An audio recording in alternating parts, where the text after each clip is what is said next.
Welcome back to another episode. And today we are going to be talking about how Jungian psychology explains synchronicity. So if you're new here, make sure to subscribe. If you like this video, it would be great if you could hit that like button so it can reach more people.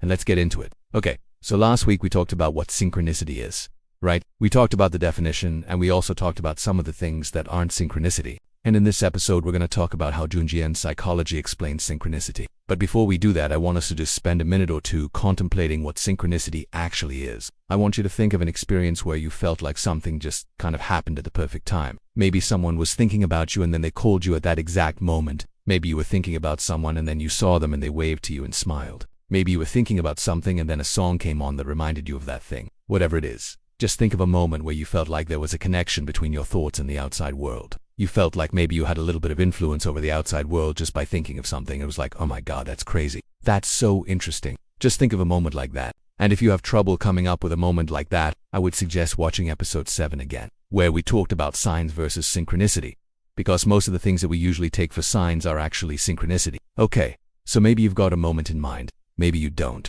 Let's go ahead and dive into this. So Jung defined synchronicity as the simultaneous occurrence of events which could not have been causally connected but whose meanings coincide. In other words, these are events that happen together that couldn't have influenced one another in any way, right? One event doesn't cause the other, but the meaning of both of the events overlap, meaning they kind of mean the same thing. So Jung didn't really believe that the universe was out there trying to send us messages. He believed that these events were happening because of our consciousness, and he said that all events in our lives can be divided into two categories. There is those that are caused by physical forces, and those that are caused by psychic events in the collective unconscious. What he meant by psychic events is like thoughts, feelings, emotions, dreams, etc. Now, when we talk about the collective unconscious, we are talking about the universal experiences of humanity, the things that humans all over the world share. Like Jung said, we are all born with certain archetypes in our minds, certain stories and characters that exist in our collective unconscious. They are not something that we consciously know, but we still have them deep down inside us. We know them on a subconscious level. And these archetypes are all of the things that shape our experiences, our worldview, the way we interact with others, everything. So in Jungian psychology, synchronicity happens when there is a psychic event. It originates from our own personal unconscious and it finds expression in the collective unconscious. So let me say that again. In Jungian psychology, synchronicity happens when there is a psychic event, originates from our own personal unconscious and it finds expression in the collective unconscious. And when we look at these psychic events in the collective unconscious, they all deal with our human experiences. So they're dealing with our relationships with each other, our relationships with ourselves, our spirituality, our views on life, death, the afterlife, what we believe to be true, our values, our morals, good, bad, right, wrong. All of these things are part of our human experiences. They're part of our collective unconscious. So basically in Jungian psychology, synchronicity isn't something that's being sent to us. It's something that comes from us, our thoughts, our beliefs, our feelings, our emotions, our expectations. All of that is going into the world and it's shaping the experiences that we are having. Those psychic events that originate in our personal unconscious are finding expression in the collective unconscious. So Jung says that these events express the underlying meaning that lies in the psyche.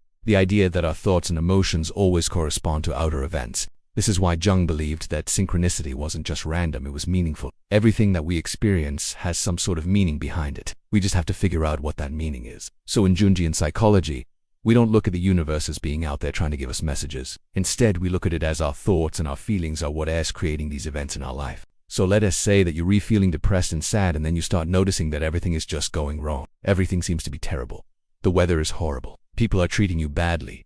Your friends are ignoring you. Nothing is going your way. Well, in Jungian psychology, we would say that the universe is out there trying to send you a message saying that you're depressed. Instead, we would say that the fact that you're depressed is causing you to perceive the world in a certain way and therefore you're experiencing the world that way. We don't live in a world that's trying to send us messages. We live in a world that we create with our thoughts and our feelings. So Jung believed that synchronicity was proof of the interconnectedness of all things. It showed us that our thoughts and our actions could influence the world around us. It showed us that we weren't separate from the universe. We were a part of it. In Jungian psychology, we don't look at synchronicity as something that's magical or mysterious. We look at it as something that's natural and normal. It's just the way that the universe works. So let's go ahead and finish up with this. The way that Jungian psychology explains synchronicity is really fascinating because it shows us that we're not just passive beings floating through life. We're active participants in creating our experiences. Our thoughts and our feelings have power. They have an influence on the world around us. When we feel like we're just victims of circumstance, like everything just happens to us and we have no control over it,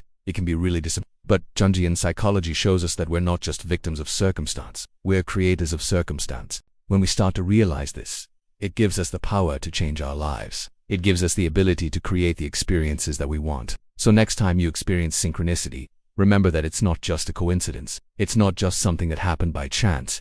It's something that happened because of you. It's something that you created. So that is how Jungian psychology explains synchronicity. What do you think? Do you agree with Jung that synchronicity is created by our thoughts and our feelings? Or do you think that there's something more to it? Maybe there's some sort of universal consciousness that's guiding us. Maybe there are messages that are being sent to us from beyond. I don't know. What do you think? If you're interested in learning more about Jungian psychology, I highly recommend reading some of Jung's work. He's a fascinating writer, and he goes into depth on all of these ideas. If you're looking for a place to start, I would recommend his book, Man and His Symbols.